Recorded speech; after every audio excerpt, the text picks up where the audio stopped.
Yay! It is Talk on Tuesdays. Happy New Year! Man, I need a toast. I need a drink.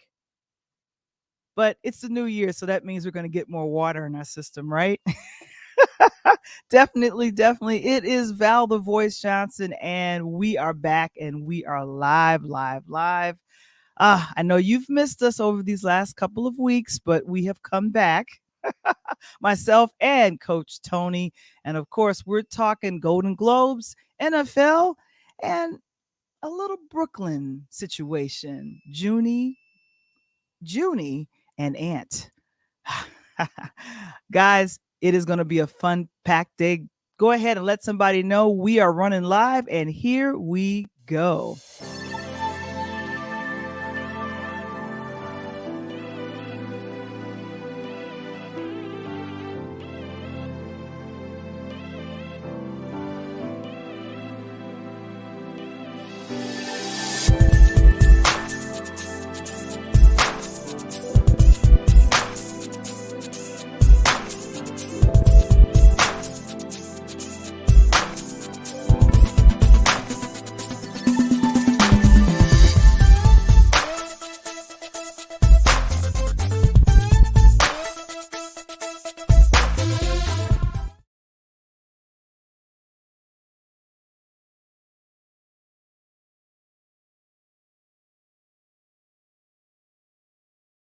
We are back. We are back live in effect. Something we used to say back in the days. Oh my gosh. And of course, we want to let you all know that, hey, if you'd like to join our Interludes podcasting community, join us on Patreon. And we have Interludes Extra Presents Find Your Voice. It is our podcasting training course. And then on top of that, if you would like to get some more information regarding how you can start your platform for 2024, because I wanted to say this, we're giving you more in 2024. Please go ahead and join. And I'll go ahead and ask Mr. Springer from Brooklyn to go ahead and place that in the chat. And I see someone is giving me a shout from California. What is up? Give us a shout in the chat if you're here. Oh my gosh, so good that you all are joining us on today. And I believe the coach with the most is in the building. This is brother Coach Tony. What's up? Hey. I've been missing you, my sister. How's it going? Well, we're in Nashville, so we're getting what we call a little snow flurries tonight, but it's all good. Yeah, we definitely got snow, but a lot of it has been translating here in the Chi as rain. And then of course I know on the East Coast, they're experiencing some situations happening over there. And so they can keep all that. Huh? They can keep all that. I don't need that. And I like how you said that a minute ago. That used to be back in the day, we show for the most. That's back in the day. That was old school saying. People don't do that anymore. I know. And you know what? Here's the thing. I thank you so very much for that, Janelle, coming in from Brooklyn. She's like, more in 2024. She said she loves that. And of course, you're getting some love. I believe that's April from California saying, April. Happy holidays, happy New Year's to you, April. Yeah, so we're having a good old time. And I have to tell you, Tony, I got a chance to experience a little bit of the award season that was happening in film. We are at the very beginning of award season. And what I'm happy to report is, I don't know if you remember A Different World. Oh, come on now. It was did Fred Sanford own a junkyard? Oh my gosh. I know, right? Man, it's a different world. Hey, that was a show. Do you know something? Mm-hmm. A Different World, in my personal opinion, about it made young African American, both young men and women, have the aspirations of going to college, because the way that it was set and all that, it was just tremendous. That and the fraternity and what was going on. It was like funny, and the ones that were already in college could see that life because they had experienced it already. Exactly, exactly. And a lot of people were encouraged to go to an HBCU watching Yes. a different world. But what you see on screen, and let me make sure that I have it on screen, there was the Creative Arts Emmys. Now, a lot of these things were delayed because of the 2023 writer strike. Me and you talked about Oh, it. okay. Of Yep. course, one of our consultants for Interludes, April Wheaton White, gave us some wonderful tips. But it was wonderful to see that this young lady won an Emmy after all of these years working in Hollywood. Jasmine Guy, who played Yes. Whitney Gilbert, had an Emmy win over the weekend. So congratulations to her. You know what that Just reminds me of, Val? hmm You remember back in the day, All My Children's? I do remember that. Yeah. You remember how long it took Susan Lucci to get a freaking award? Hmm. It That's took her what. a Yeah, it took her a long time to get. And the funny thing is, she kept getting nominated. So I don't know necessarily know if Jasmine was nominated, but she portrayed. She got an outstanding actress for a short form comedy or drama series, and she played Barbara Baldwin on the show called The Chronicles of Jessica Wu. So Right. congratulations to her, and then of course, um, Kiki Palmer. There is a Kiki, my girl. I yeah, love Kiki. she won. She's the first African American woman to win Best Host and an Emmy for that for Password that comes on NBC Peacock. I Oh, okay. I'm not on that one. Exactly right, and I know that she collaborated with Jimmy Fallon because Jimmy Fallon has several jobs, so he's working around as he does, and so I know that she was hosting it. So I'm happy that she won, and this was the Creative Awards over the weekend. Now, also on Sunday, it was the Golden Globe Awards, and Yeah, right there that was you not see awards, but we did get a couple awards in it. we did. But here's the thing: I know that the awards season, sometimes they're like, you know what, we want to acknowledge everybody, but people, I don't always want to. I feel like Issa Rae, I'm rooting for everybody black, but it shouldn't necessarily be that way. Right. But right here, you got Leonardo DiCaprio Catholic. and Lily Gladstone. They're in a interesting film that came out over. I got a chance to watch it over the holidays, and the film that she won for is Killer of I'm so sorry, I'm saying it wrong. Killer of the Flower Moon, and this was a Okay. film by Martin Scorsese. So Well, she ended up Stacy. winning a Golden Globe for Best Actress for that role in Killer Moon, and she now becomes the first indigenous or Native American woman to win for Best Actress, and so Oh, that wow. is huge. That That is was that was that was that was huge. absolutely. Now I tell you what surprised me. Are you up Mhm. on that new the sitcom, the one with a few episodes called Bear? Yes, and I Um, and filmed in we Chicago. exactly. It's shot in Chicago, and I believe the actors for that, the Bear. I don't have the pictures available, but they also won too. It's a comedy drama series, and of course, our boy Michael Wamble is the one who said, "Hey Val, you need to check out this Right, because series." And me and one will be on the same page with that stuff sometime. ex- ex- Hey, exactly. if I know it's about the city and different things, it was so cool because the way they brought the epilogue on with the backdrop, the old school, the '80s Chicago with the old school buses, the old L with the graffiti writing on it. It was really nice. And then to see all three of the actors and the young black lady in there get the award was really cool.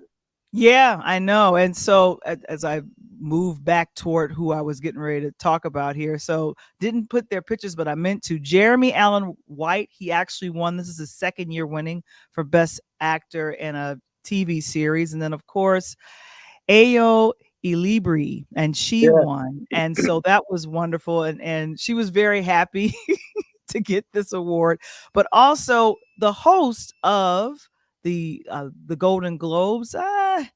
There was Joy. let me see what his name is. Let me look and see. Let me see. Joy Coy. Oh yeah, Joe Um, Cole. Yeah, yeah, so very I like sentimental. Joey's stand up, but I don't know. Mhm, I really didn't like. I don't know about you. I didn't mhm. really like him as the host. Yeah. And he got the gig last minute. He even mentioned it in his monologue that he was just told about it. He's only had a couple of weeks to prepare, and he said that, look, check this out. This is the ones that you all are laughing at. Those are the ones I wrote. Like he took credit. All comedians like to take credit for what they That write. was kind of funny. Like, Yeah. I didn't write that one.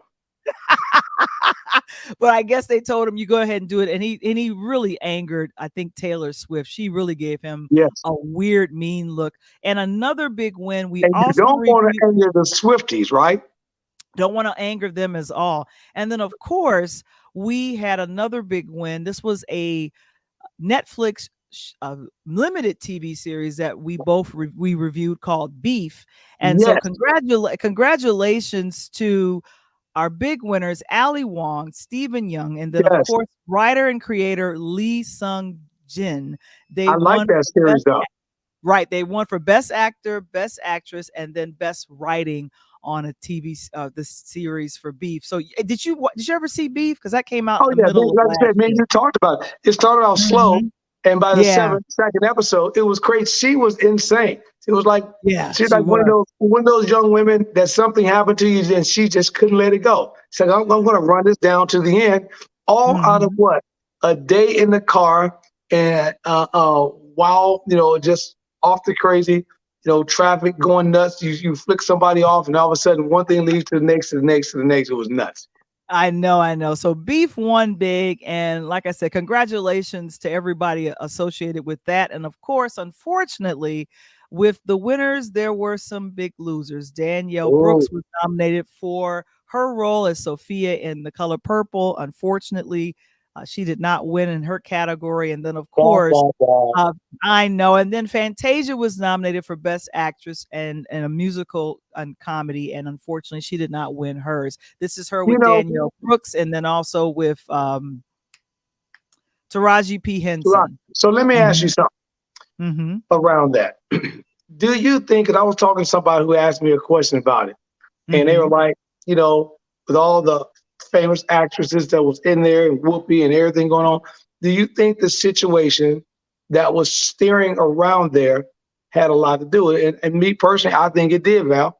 I think that with Taraji's situation that came up and the situation that went on throughout the week with her and Oprah, and although Oprah said that, hey, we were in this location and you guys looked as though I didn't want to be around her and I didn't want to take a photo with her, but it was physically, it was cold. I think they were in the Sears Tower, right?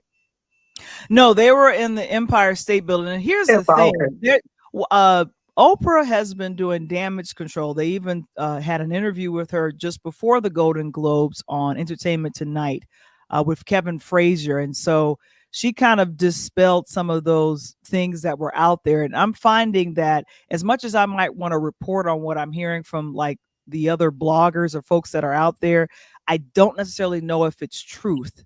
It's just that the one thing that did ring true was seeing how much Taraji was affected by the amount of disparity in pay. And she brought up that on not one, not two, but several during the press tour for The Color Right. Purple. And it was, and I think, like I said, I'm going to circle back real quick. I see that one of Janelle said she saw Beef 3 times and that she says Ali Wong deserved that. But I was a little sad that I didn't see a nomination for Taraji, because I was in the theater seeing The Color Purple twice because of Taraji P Henson. So I Right. really, But really again, enjoyed it. Yeah. Hmm. like Taraji said, she brought up and just kind of reiterated what Monique had been talking about.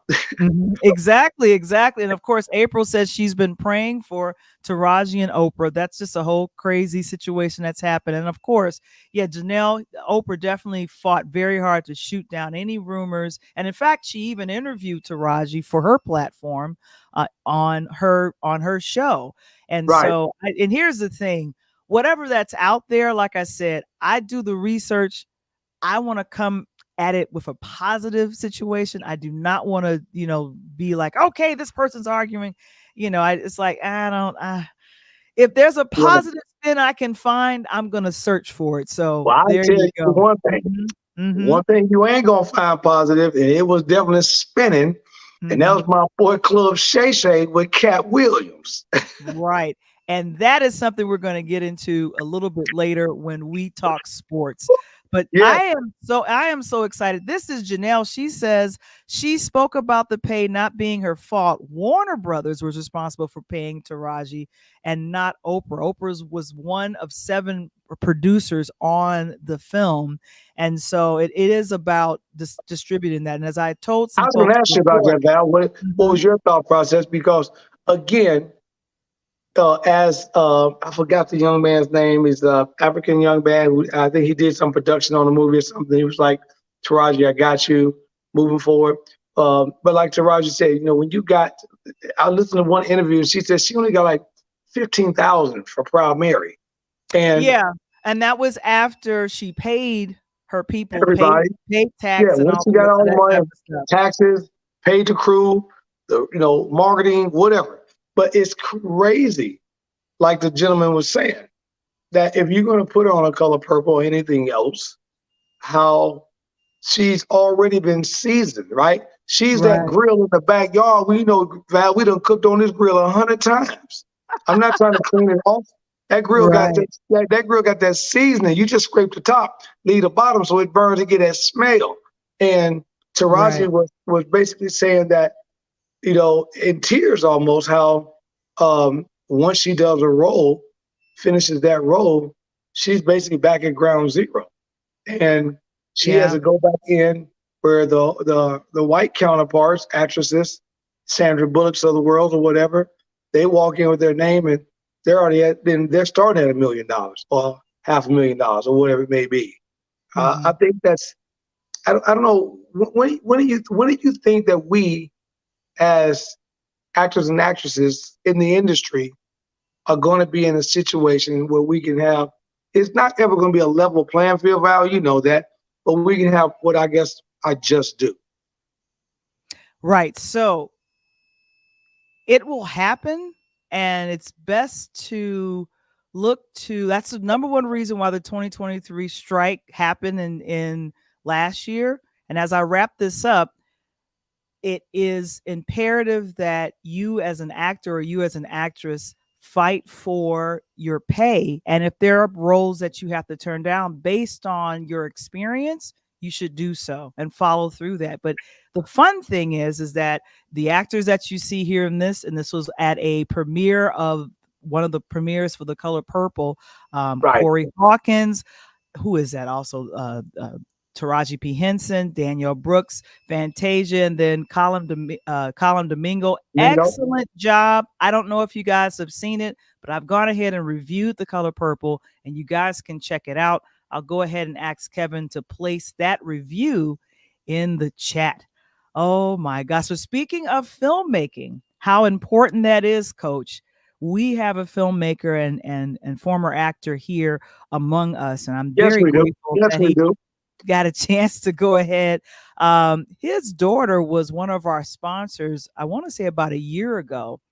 And I knew eventually I wanted to have him on to talk about what he's got going on. I started to look on Facebook and see that he was promoting his short film. And I said, well, oh, you're promoting it and you put it in film festivals? He said, yeah. I said, would you like to come on and talk about it at the beginning of the year? He said, sure. And Yeah. so this was someone that I've met through a mutual friend of mine. We have done some professional things together. He has hired me to do professional filming and photography for him when I was living in New York.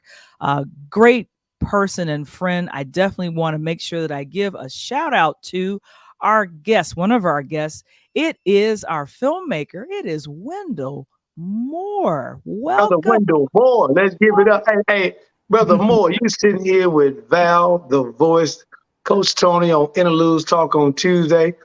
They come here. We in 2024 where we're going to give you more. Just like Brother Wendell Moore. Yeah, I like how that go, baby.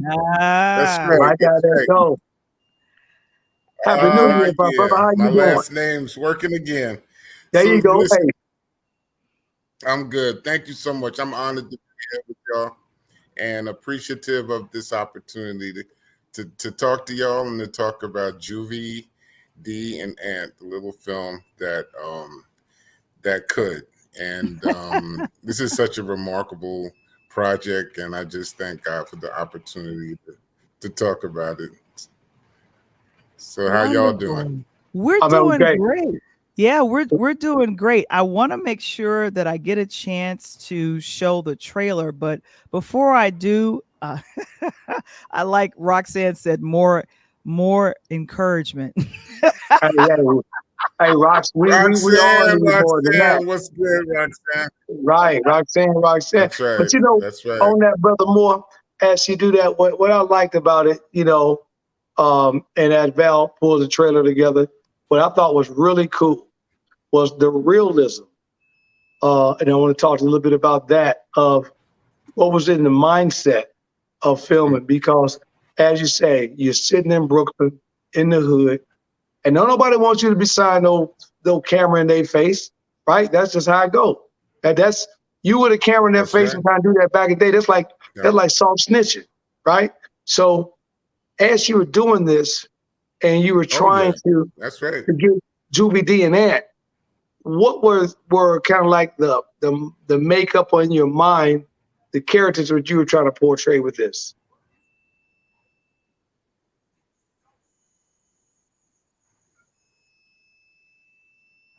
Well, I wanted, I'm one of these filmmakers that believes that we have to own our own voice and we have to own our own narrative. And what better way to do that than to put the camera in the hands of the subject? And, you and I could go on TV right now, and if I say find a story about young, brown and black boys out here in the street, what are the stories going to be? And most of them are going to be drugs, violence, Hip hop. all kind of crazy stuff that's out here. The top shows that are featuring brown and black young people have these things in it. And my thought is, what if we saw what they saw from their point of view? And so the point was to put the camera in a young person's hands, 14, 15 years old, and just let them go out into the community and shoot things. Now, yeah, you're right. You could get beat down badly pointing that camera in the wrong face, but you can also discover something beautiful, Yes.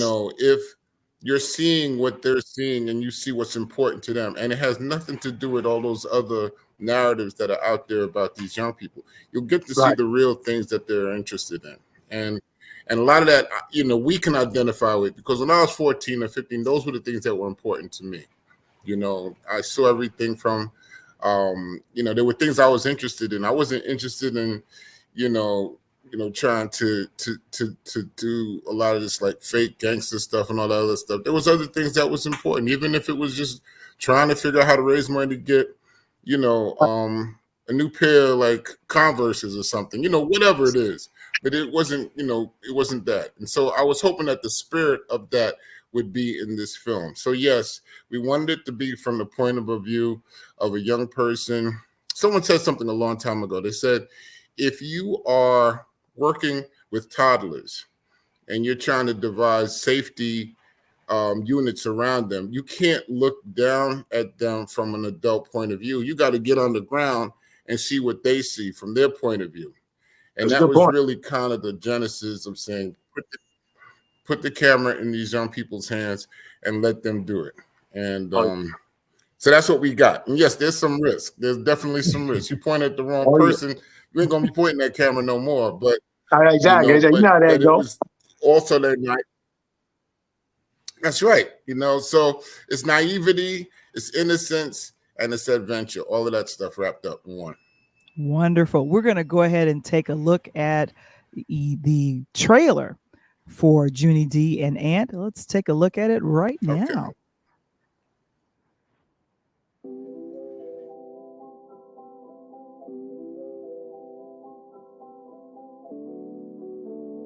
When I was 14, I took my father's camera to make a home movie with my friends. I wanted to capture those cherished moments of my simple-minded years and share them with my kids and grandkids. I didn't know what I was doing. I just pointed the camera and pressed the record button. Whatever happened, happened. There was no cell phones or social media. Back then, we was outside. But this was Brooklyn in the 90s, and being outside wasn't always the safest place to be. This was the year that I realized that Brooklyn wasn't just a borough. It was a whole adventure. Man, get that camera out of people's face, man. Put my camera down. It's no plaything.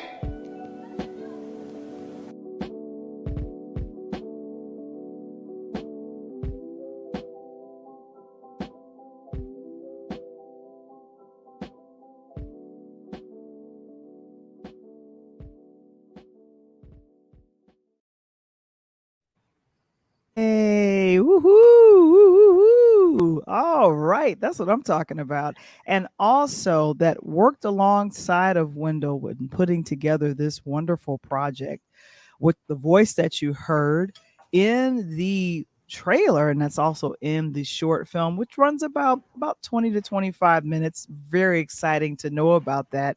Oh my gosh, I'm going to bring it up here. We have guests in the building with us, the virtual building with us. We have our narrator, Terrence Copeland, and then of course one of the producers of it, John Calvert. Welcome to the, I want to call it the talk on Tuesdays. Welcome, guys. How are you all doing today? I'm doing right. I'm doing all right. Thanks for having me. How's everybody? Hey, thank you guys for showing up, man. I mean, again, as I was telling Wendell, man, we push this show to the limits and bring out, some of the things that a lot of people haven't heard about and try to present those, so man, we appreciate you guys popping up here on this 2024 as we about to go. He's trying to make sure that he rhymes everything with 2024. Right. I get it. Now, one thing about Wendell, and I'm trying to bring on John. I don't know why John is not showing up, so I'm gonna bring him on now. But here's the thing: there was a small film shot in Brooklyn called "Just Another Girl on the IRT." And hopefully this was Wendell. He played Mr. Moore in the film. and I have my question to you, sir, and working with this film, and this was back in the 90s when this happened. You've had a rich journey from acting in this film, and now you're going to be directing. You're directing Juvey-D and Ant. What inspired this transition from acting to filmmaking, and how have your experiences as an actor influenced your approach as a director?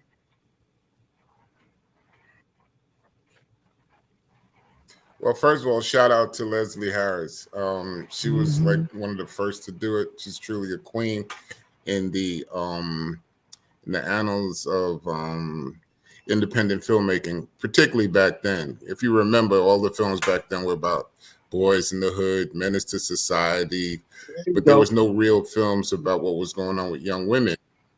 And so she went out, and did what she had to do to raise money. And she put this film together. We have mutual friends in the industry, and I got tapped on to be involved. I was the principal in the film, and school principal, and she just allowed me to do my thing, and it was just a great experience. Miramax picked it up. It went on and made good money, and it really was prominent in touching the hearts and minds of young ladies back in the day. I mean, I speak to people now, adult women who saw this film, and they said this was their favorite film, coming up as a teenager, that this spoke to them because, it was about real issues. Right. So for me, she inspired me because I wanted to get involved in making films. And after this experience, I said, you know what, I'm going to do this. So John and I hooked up. John and I go way back. He's a brilliant writer, and collaborator that I've worked with for over 30 years. And he, we came up with the story concept for Juvey-D. And initially it was supposed to be kind of a mockumentary of some young man, because, I was sick and tired of looking at all these Boys in the Hood films. They was all in California. I said, nah, Brooklyn is hard. Let's make our own film. We got Boys in the Hood right here on Fulton Street in Nostrand. So, exactly. we're going to do this here in Brooklyn. And so, we came up with this script, and it was kind of like following this young man who was like 14. He was homeless. He was really kind of out in the street doing whatever it took to make it, whether I was robbing people or whatever.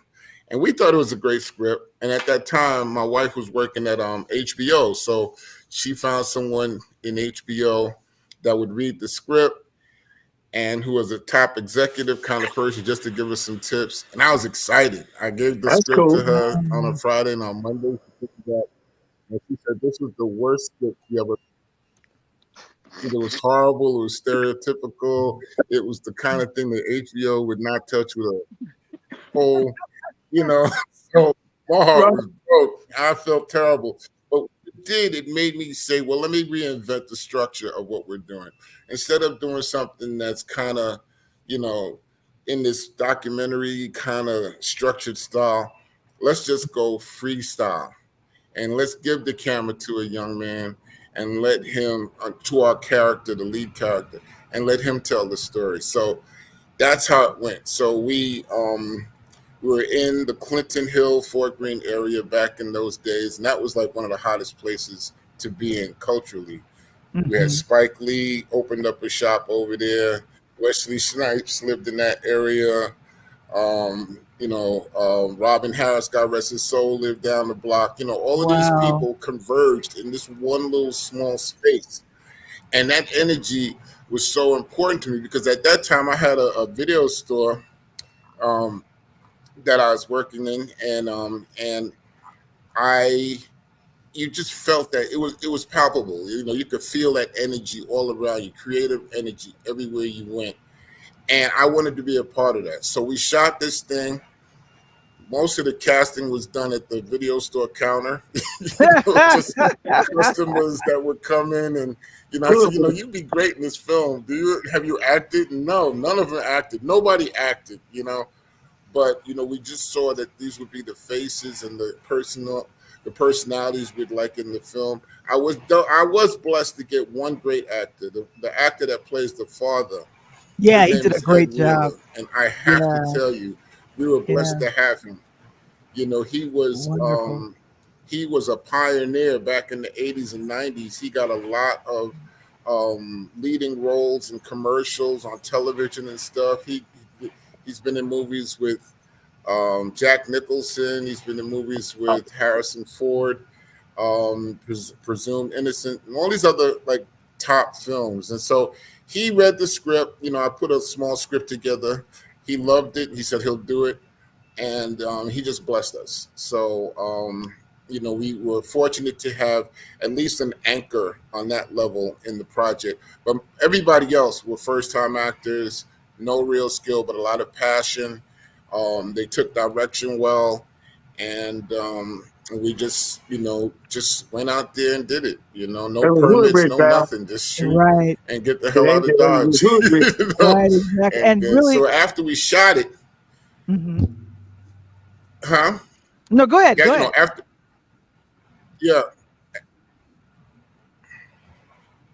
I'm sorry. Go ahead. Go ahead. Yeah, after we shot it, I was excited, and we had a couple people that were going to edit it for us, but that fell through. So I put all the tapes in a bag, and I said, when we're ready, we'll do it. And that wait was like over 20 years. I put the bag of tapes in the garage. I moved out of Brooklyn. I moved to Jersey. And I forgot about the film, and I forgot about the project. I did have one person that was in the film, a good friend of mine, who kept nagging me, when you going to finish this film, bro? It's been years. And I said, well, we have it, and when it comes time doing it, I'll do it. And I thought I lost these tapes because of all the moves that we made. And I found it 3 years ago. I saw the tapes there. I went through all of them. I transferred them, got them all digitalized, and I taught myself how to edit. And fortunately, I found Terrence, and I said, I need a narrator to string it and pull it together. And I wrote the script. I gave it to Terrence. He blessed us with his wonderful narration, his spirit, and capturing the essence of the story. So that's T talking to everybody on that on everything. Right, Okay, right. I like that, Yes, and that's funny. That's funny you say that because Val, I get what Wendell was saying, Val. Over the holidays, I was searching and doing some searching, cleaning up, and boy, I found some cassette tapes. My son, some good. There's a question on the floor that said, "What kind of tapes were there?" But before you answer that, Wendell, I'd love to hear from John and Terrence. John. Right. How did you and Wendell come together doing this film? Were you around during the beginning of when he started the project? I actually got to know Wendell from being a member of his video store, and we talked, and we were part of a community of people there that really, some people hang out in a bar. We hung out in the video store and just talked all the time and wasted a lot of time there. But we connected, and one day he said, "Hey, why don't you come out and sit beside me behind the bar?" And we really sat and talked, and that's how I ended up getting engaged in the project. The answer to the question, they were high 8 tapes, and thank goodness they survived over the time. And back in the day, it was really a very exciting time in this community, and I'm still living here. And I think Nelson George made a movie called Brooklyn Bohème, which was all about all of the activity in this part of Fort Greene back in early 90s. I would just say that ultimately we actually shot in 13 different locations and had a cast of over 60 people. And then we had this tape, this project that was still in search of an ending. And for 30 years, I've lied and carried this on my resume as a film that I completed, but nobody ever asked me for it. But I'm just grateful for the fact that nobody going to. Yeah. I'm grateful for the fact that Wendell found these and just wrote such a brilliant narration that really pulled everything together and brought it to some peace after all these years of this unfinished project. And now that transitions to some good questions for Terrence. Tony, what would you like to ask Terrence? No, I was gonna say I was down the same line you were saying. Hey T, first of all, you can't take my voice, man, because I got the distinguished voice where people know me from. But listening to that trailer, man, it was so cool. It was kind of like I could feel you sitting in that block. I could feel you sitting on that basketball court. I can feel that guy saying, put that camera down, all that. When you got a chance to get involved, what were your past experiences? And had, you had already done a little bit of this before Wendell and these guys kind of, brought you on board. So I haven't necessarily done narration and voiceover acting, I would say, but I am a songwriter and performer. So in terms of using my voice, I've done that for a while. And with this project, one, I'm not seasoned enough to know what high 8 tapes are. So I had to kind of imagine. Back in that reel to reel. Exactly. So I had to imagine myself in that time and try to feel, like you said, feel me in that area, in that time, in that time period. So I'm just pulling off my experiences with elder people in my life from their stories and try to connect that bridge. So I just tried to do that the best that I could. And I'm happy with how it came about. I'm excited for people to start seeing it and seeing how over these many years it's come full circle, as John said. I think that's good, Val. I know, and here's the thing, because your voice matches. I kind of feel like the age matches the age of the characters, but then a maturity that says, this was. You have to remember, this is when we were outside, and I'm thinking with that knowledge of what we had gone through with the pandemic, and so I'm grateful. Now, here's the thing: how many tapes did Wendell make you watch in order to get a feeling and vibe of doing the narration? So you want to know what's interesting? And I don't know if he was going to talk on this, but I actually did the narration for these pieces without seeing any footage. What? So it was only a film. That's like feel your way through a dark room. So the first time I actually saw any footage was the end of last year when it was featured in the film festival. So that was my first time seeing any of the footage. So we were working on it well over about 2 years, I think, going back and forth, picking it up, putting it down at times. But like I said, I just tried my best to put myself in that position, in that role as that individual, as if this was my life, and knowing what I've known about New York. And hip hop was honestly the common thread, I think, because I'm a hip hop artist and I'm a hip hop head. I'm a student first, so I use that to try to bring that character to life. Especially, I think you did a great job. Great job. And if you say, because you're talking to Coach Tony and the DJ, so I got to ask you if that's the case on the hip hop side of the house, when you're looking at a movie and something that Wendell and George produced, and they're looking at that, what kind of old school hip hop artists? Because I also got a vibe from New York, family up, on the Harlem side of the house in Washington Heights area. But when you're thinking about New York, and I'm looking at this, I think Wendell put it real good. When I think about back in the day, if I'm gonna picture something, the first thing I'm picturing is Do the Right Thing. Second thing I'm thinking about is, the rap battles in the park with Slick Rick, and Dana Dane, and those guys, Dougie Fresh. So when you were looking at that and you're trying to put this in the characters in your head and you're going back, say, I got to feel this like Val, I got to feel the night. This is when we were outside. What kind of hip hop artists were you kind of thinking about back in the day that kind of moved you to that? First and foremost, I'll definitely say Nas, because when you think of the character, my man, I like you already. Nas is, to me, as an artist, as a hip hop artist, Nas is one of my favorite artists. I would say a true lyricist that's inspired me. But when you think about his lyricism, it's cinematic. Yes. Tells the story and it establishes the setting. So with that, with Nas being such an elder statesman for me as a student in hip hop, I utilize that approach with the story to think about, especially at that time in the 90s, when you're outside in New York City, it's just exposure. So you're learning outside while you're learning. So you have to figure out on the fly. So that's where a lot of the emotion comes from the character in terms of, I learned sometimes when you're outside, certain areas aren't the safest space to be, but you have to learn that in real time. So it's really experience being your teacher, and you're learning yourself while you're learning your environment. So Nas, I channeled a lot of Nas.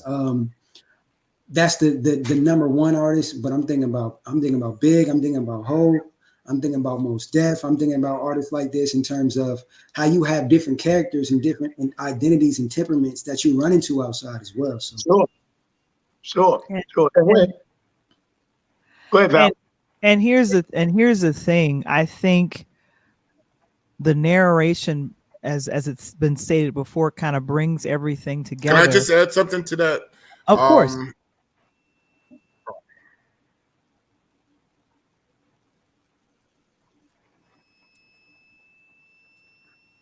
Go ahead, Brother Wendell.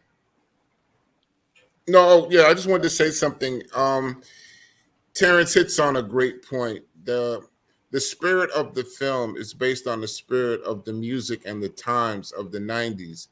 And that was important that came across, because that was a different frequency of music, back then. It was an exciting, challenging time where you felt the birth of a new musical movement was happening. And we wanted to, to create that. Like, I have old school R&B, early hip hop ears. I don't have ears that really hear the kind of music that's out now, but I know that it affected us differently back in those days. Right. The music, was freeing, a lot more freeing, a lot more freedom was, in the spirits of these young people. I felt, this is me, I might be dead wrong, but I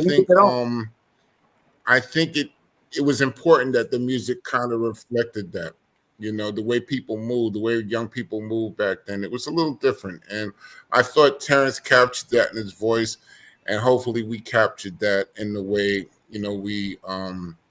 we portrayed the young people, and even the music that was added on. We had a good score of music from producer Steady Making, who is a young man who's doing some incredible things, and he captured the spirit of that era as well.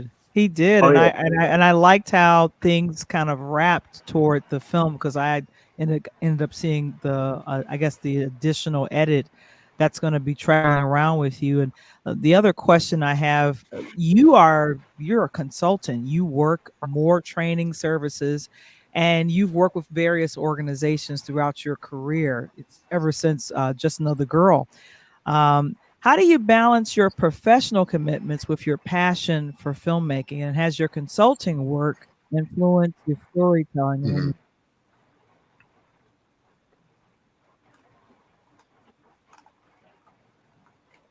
And that's to you, Wendell.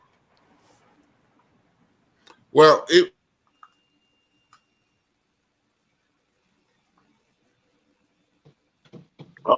I think we may have lost him. Okay, so it probably probably a streaming situation that's happening. But So The question I got to ask T, and you're right. Hey, Illmatic, by far. Ever produced. I know, and John, like that. John, no. yeah. Illmatic. Are you a hip? Do you like hip hop, John, or do you have any favorite artists? I was listening to Rapper's Delight when it first came out, and it was a shock in the world, and so I've been following it over the years. But I'm back there with the birthday party gang and the Cool and all the early Cool in the Gang stuff, and yeah. So, but I love music of all kinds, but definitely the arc of hip hop has really been the defining thing of our time, and you can see just the conversation, the way this it's captured the whole history of this country in the last 50 years. Yeah, exactly. And I just want to say something about I just want to say, while we're waiting for Wendell to come back, let me just say, like, Wendell is like an extraordinary worker with young people. And it started off even when he was in his store. He worked with the young people in the community, started a basketball team, and has connected with them through his whole life. So he's a very artistic person, as you can see, but he also has a tremendous empathy toward and dedication towards improving the lives of young kids of all stripes. And he's really done a fantastic job of that in his life. Did you hear that compliment, compliment, you probably know Wendell? my guy Apache up there, Wendell. On the AAU side of the house, before Apache got killed. He had that New York 9X going on with the AAU side of the house, and Apache was raw. Yeah. And should I repeat the question to you, Wendell? Should I repeat the question? No doubt. Okay. Should I repeat the question to you, Wendell? Yeah. So the connection. No, I remember it. Yeah. So balancing it is easy. A lot of the work that I do is, I have two loves in my life. I have three loves. Writing, directing, working with young people, and training, and they all converge, and they all really feed me as a professional and as a creative. So it's no problem. I find time, I make time. A lot of the editing and preparation of this happened during the pandemic. So it's almost like I was given a space to do this when nothing else was going on. A lot of the consulting work I did, all of it I did was virtual. So, it was easy to make time at home to put time into learning how to edit and editing the film and transferring all the tapes and finding music and all the other stuff. So I have to say during that time, it was a great creative, period for me to complete the film, or at least get it into a 80 to 90% place where we can say, hey, this could do something, and it's been doing something. We've entered it into about 18 festivals.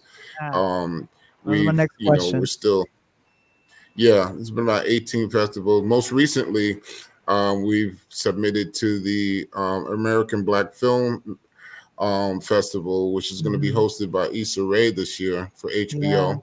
Yeah. And we're hoping that, they give us some love as a short entry. And there's been so many others. And our history has been pretty good. I mean, we've placed 2 semifinals and 3 finalists.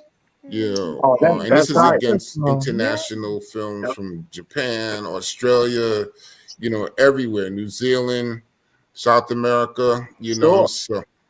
Well, people want to give So we're placing, we're at a 75% selection rate, in our festival entries, and I'm really, really proud about that. That's good. So we're looking forward to what the future holds. So Wendell, we want to give you some love from the audience. Roxanne, I'm a witness to Wendell's amazing work with the youth, and he is an amazing trainer. And then she also said that what she saw from even the trailer, things mesh. Coach Tony, what you got? No, I was gonna say, Wendell, you're right on point. As you're getting bigger, and Val we've had him on the show.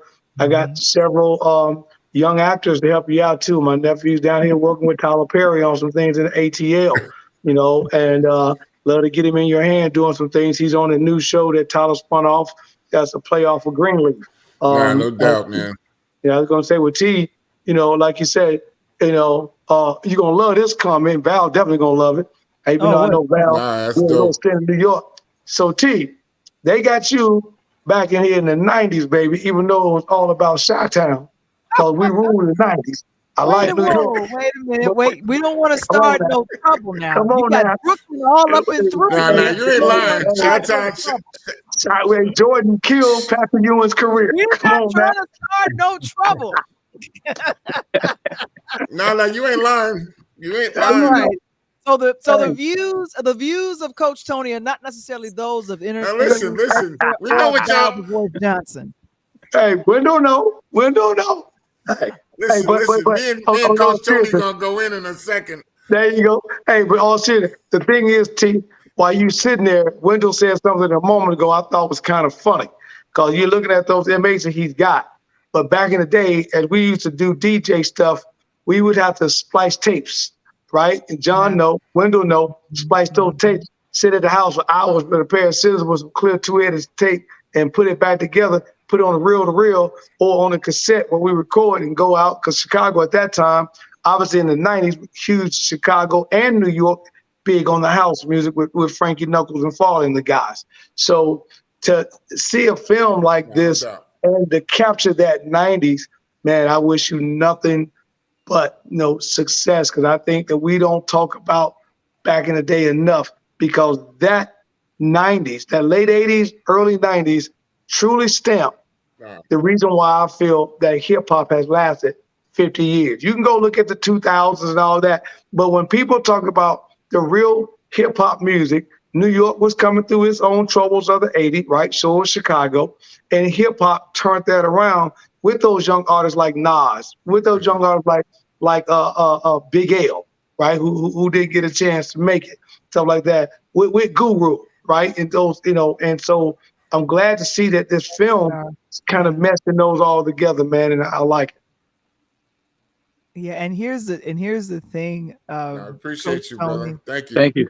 Yeah, and definitely. So what's the next film festival that Juvey-D and Ant is going to appear in? And will you, Terrence, and you, John, be able to, I guess, go to the next screening? Well, in terms of the next, I think I can let Mr. Wendell answer that. Well, I'll just say that we have a lot of the movement and action that's going on right now for us is in California and in Los Angeles. The season for the New York area festivals is probably going to start in March, April. So, that's around the time where, like what we're doing now is just submitting and they're reviewing. But when they actually have the ceremonies and the screenings and, the red carpet and all that stuff, that's usually later on. So I will definitely keep you posted on what it is. We've entered into some Brooklyn festivals, Harlem. There's a big New York City festival that we've entered in. So, it's just a matter of hoping that we get selected and hoping that, we get the opportunity to screen. We've already screened in New Jersey. Oh, good. And we did that. And that was great experience. Great response from the audience. It was really funny because, you're in the audience with a lot of young filmmakers, who are still in college and they're putting their stuff out there, and it's wonderful. I love that energy. And then after they saw our film, they came up and it was like, we're holding court, we're really talking to students. How did you do this? This is amazing. How did you motivate the actors and da-da-da? And I'm like, man, I'm Jurassic, I'm a old dude, trying to, get it out there. Right. But Hey, you say I'm Jurassic. Hey, all I know, Wendell, save me apart. Save me apart because I'm all in them 90s with you, baby. So I will. When you and John call, I am going to jump on the plane. If Val don't give me that, I'm going to come. And Janelle gave a wonderful compliment. Bring all that Jordan energy with you when you come, bro. I know I'm going to play. Hey, that's me, Wendell. Hey, that's all day, every day, my man. Yeah. We'll do a fantasy film. We'll do a fantasy film about the Knicks championship in the 90s. Oh, Charles Smith. Where they called the foul on Charles Smith. Hey, John, I definitely got to be with some of that. I got to be with some of that. Oh my gosh! I appreciate all you guys stopping by. We took a couple week of hiatus here on Interludes Talk on Tuesday. We got a nice crew in the house tonight, and we appreciate you on Val, the voice of Coach Tony on Interludes Talk on Tuesday. Make sure you hit that subscribe button. Make sure you like the show tonight. And man, guys, it's been awesome. I love that information on Juvey-D and Ant. That's right. And so congratulations to you, Wendell. Thank you Please so much. Thank you for this platform. Come back when I know you're going to win a couple of festivals. So we're excited for that. And then Terrence, keep doing the voiceover. I think you have definitely created a lane for yourself. And if you're going to be releasing any music, me and Tony, we're both hip hop heads. We'd love to hear from you. And then of course, John, thank you so very much for working alongside of Wendell and getting this out and produced. I never knew the relationship at a video store led into a decades-long friendship. This is wonderful. Now, I do got a question though. So you got this old school video store. Now, Terrence, you got to tell me, did you go by and see John and Wendell? Because I know they have old Blockbuster tapes up in there. So I wasn't around for the video store, but I am old enough to remember Blockbuster. John, you know what I'm talking about, John. Yeah. Well, I might have some late fees over there, so don't tell them about that. Right? Oh my gosh. Wendell, John, Terrence, thank you guys so much for joining us on tonight. Be blessed. And Juvey-D and Ant. It'll be coming to a film festival near you. They'll be coming to a film festival near you. What was that, Coach? I just told him I'll be waiting on my phone call. I'm ready. Hey, John, hit me up. Wendell, hey, I'm out. All right, guys. Thank you so much for joining us. We definitely will have. Thank you. We definitely will have our people call your people, bro. I know. Appreciate it, baby. All right, thank you. All right, thank you, guys. Be safe. Thank you very much. Val the voice, Tony the coach. Thank you. Appreciate it, baby. Thanks, Wendell. Peace. Val, you pulled a Coach Tony off. You knocked it out the park for me tonight, girl. And Roxanne said, great talk tonight. So I'm really excited. And thank you so very much. And of course, Kevin letting us know what's up. And then of course, Ken Kennedy says, congratulations, Chief. Oh my goodness, this is wonderful. And then of course, from April, she said, I'm very happy that you all got a chance to do the project. I really appreciate that as well. So definitely great trailer. She also gave a compliment because usually it is in the trailer that can determine if something is good to be watched. And of course, Rondaniso said, destined to be a classic. Thank you. Thank you, guys. Kind of like your boy Cat Williams. Oh my gosh. And here's the thing. There's Kat, that interview with Shay lasted for 2 hours, almost 3 hours. I watched half 45 of it. minutes. Yeah, I watched half of it. The clips have been coming out. I Kat has watched been all of calling. it. Yeah, Kat's been calling out a lot of people, but here's the thing.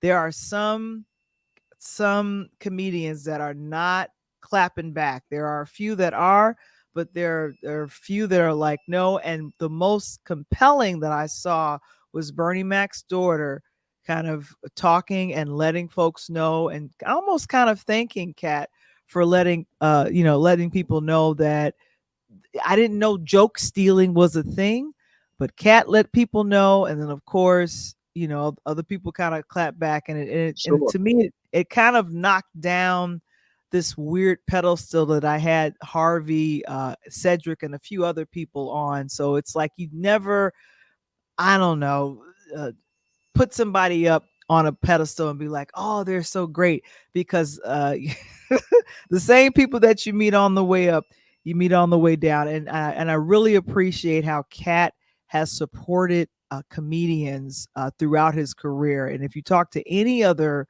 of the comedians that's worked for him, I think worked with him, Ed Lover from MTV, he worked with him. He had some very positive things to say. And so we're going to be talking about this, that video for weeks. I mean, Mhm. 50-something million broke the internet. But, the thing Yeah. is on that, Val, that I've got to say is that Mhm. of all the people, nobody said he lied because he Mhm. told that flat out true. Nobody said, hey, man, you effing lie. You just, the one person that did was his homeboy Trick Daddy, and he snapped off on Trick Daddy the next night live on show.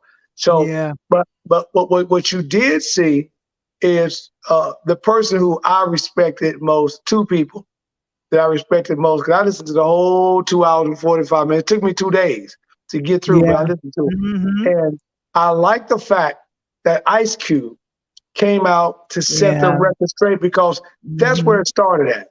I Right, mean, exactly. Cat came right in. He was amped up. Shay didn't have to say a word. He went straight in at Ricky Smiley and kept going from there. And and I like how when Q says we did call Ricky in to talk about the character playing Money Mike, but when he got there, we saw Santa Claus was going to fit him better.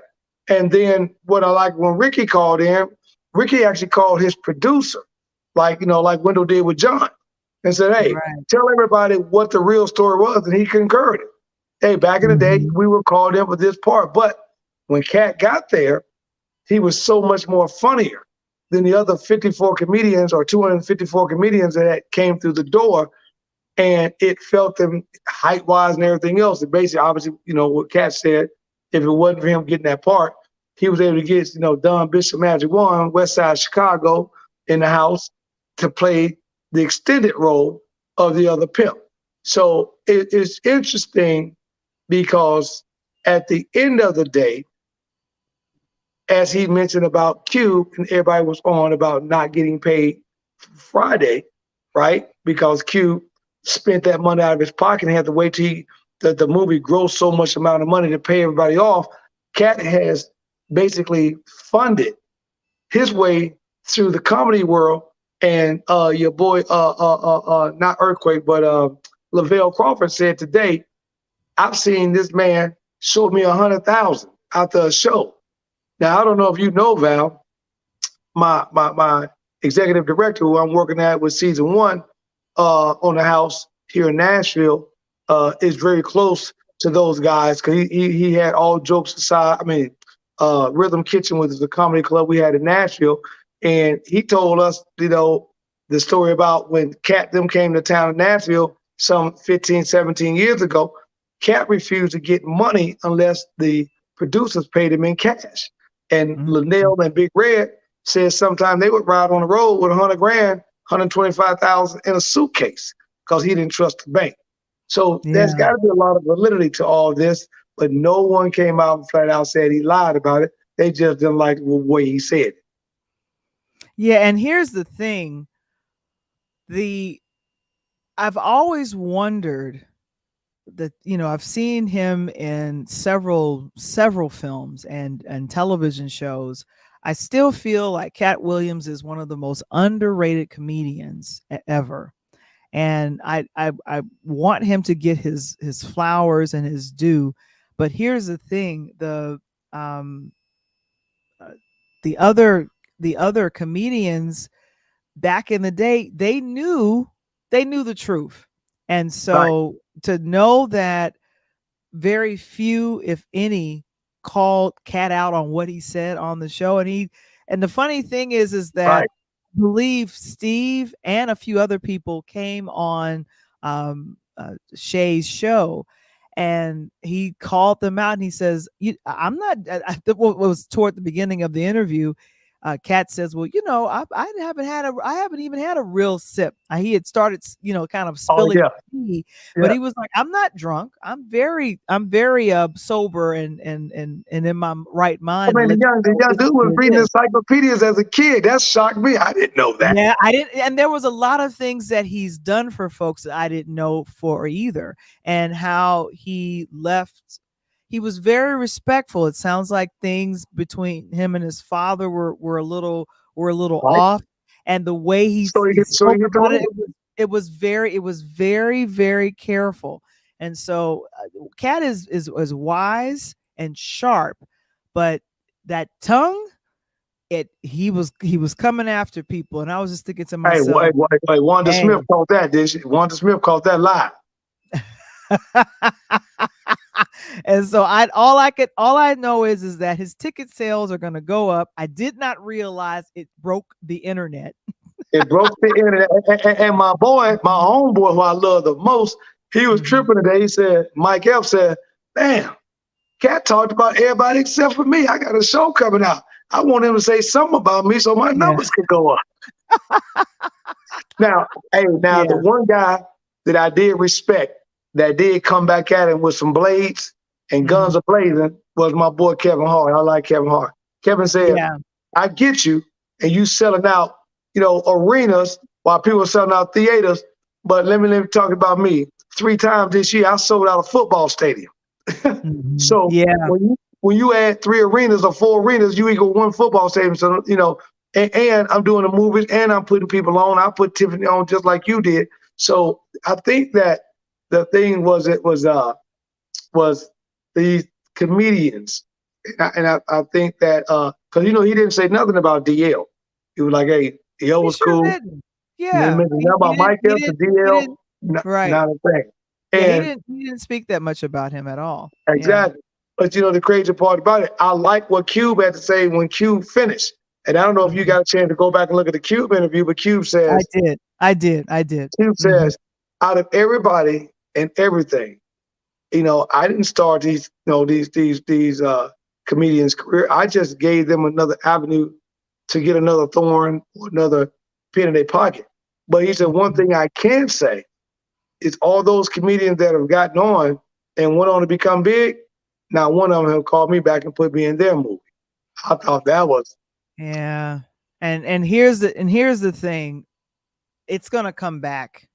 And I feel like something is going to happen for Cat where he'll be put on. And like I said, in my mind, he is extremely underrated, but he is hilarious.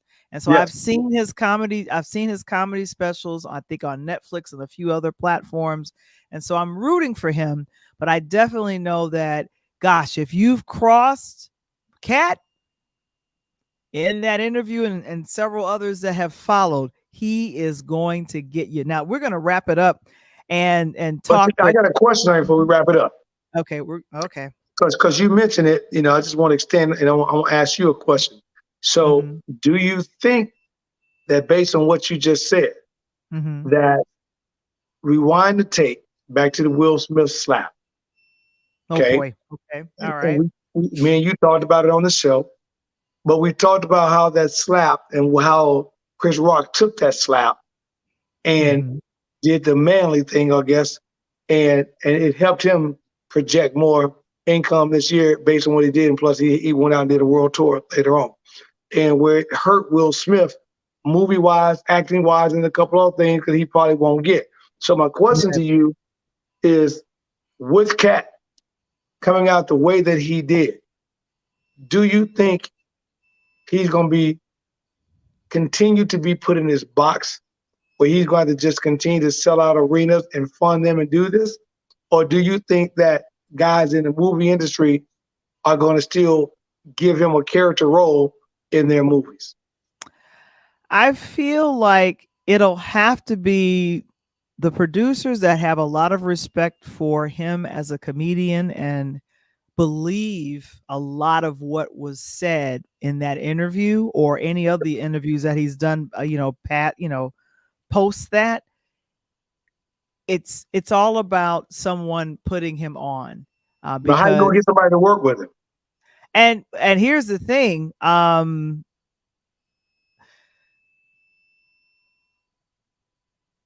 In the industry, Black Hollywood is very small. Yep. And I feel like if you, depending on who are, and when he mentioned the gatekeepers, like, why is that terminology there? Are you giving more? If you're giving, are you giving more opportunities? Are you doing a pay? Are you doing fair pay? Going back to Taraji P. Henson and how he mentioned about Taraji being, great in her lane, but still not getting paid her worth. He's sensitive and he knows about a lot.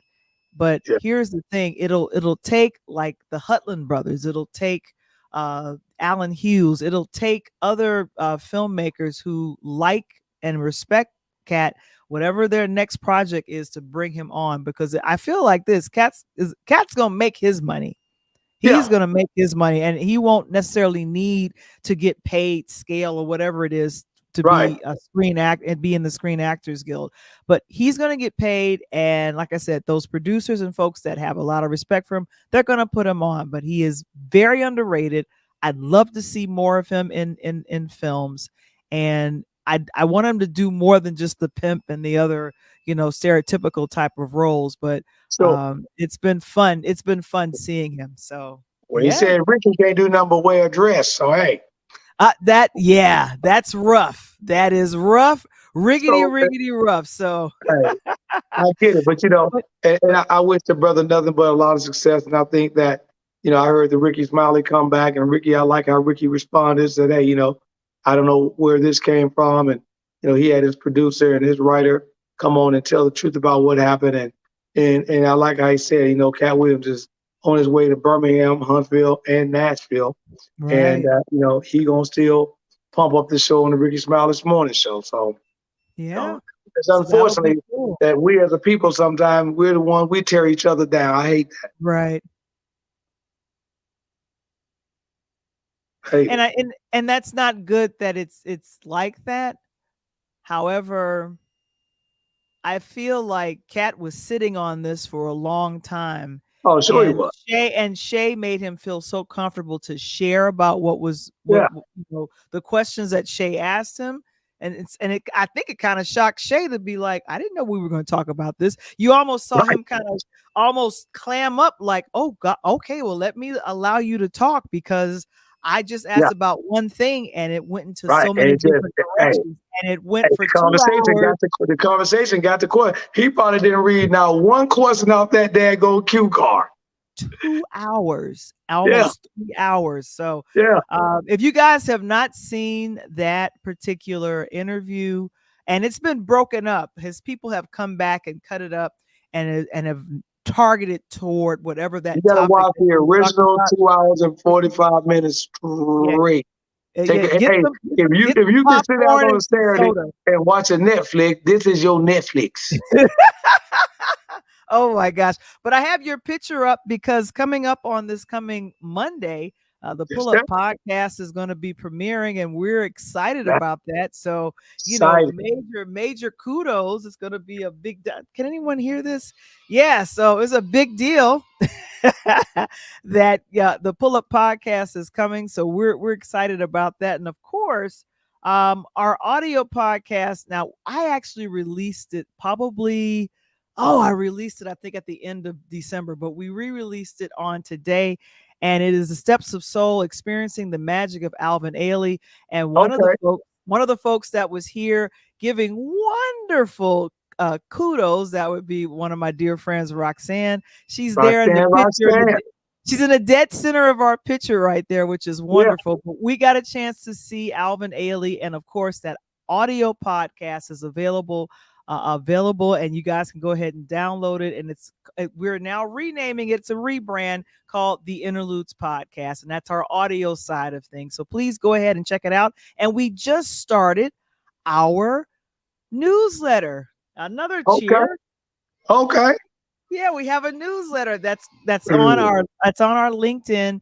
And I meant to mention this earlier. We were streaming or are streaming on Instagram as well as Twitch. So thank you guys for welcoming us on, and it is phenomenal. I told them very much. They better get in where they fit in. I done told them 100 times. Hey, we're gonna blow out the door in 2024. And if you guys want to join us on Patreon, Interludes Extra presents Finding Your Voice. If you want to do podcasting, please tap in with me and go ahead and join our community via Patreon today. Thank you so very much for that. Kevin Springer, Mr. Springer, one of the best moderators in the dough for 2024. I just wanted to get that in there real quick. I got to tell you one thing before we get out the door too, Val. And that is, for you basketball lovers, I know we didn't get a chance to cover it, and I will. So Val mentioned on the pull-up, next Monday, we've got none other than my guy, my mentor, my homeboy, my friend, my guidance counselor, the whole nine, and nothing but Quanzo. Coach Zoe Martin used to be a Purdue graduate, went on to coach at University of Tennessee, and his big debut moved on to University of Cal. For those that like Jalen Brown, who played for the Boston Celtics, he played for Coach Conzo. He put him in the league. And then he went on to coach at Missouri, University of Missouri.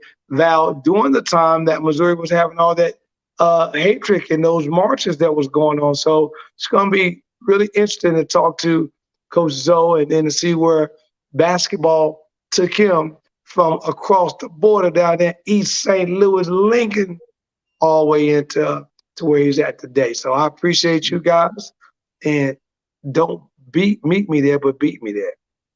Congratulations to our Interludes podcasting platform. We have now reached our wonderful goal of 504 subscribers, and we've reached the milestone. Thank you guys so much for telling folks about this platform. And be blessed. We'll see you guys next week. And please make sure to pull up next Monday. And then, of course, pull up again for Talk on Tuesdays. We're out, right, Coach? Peace. Peace.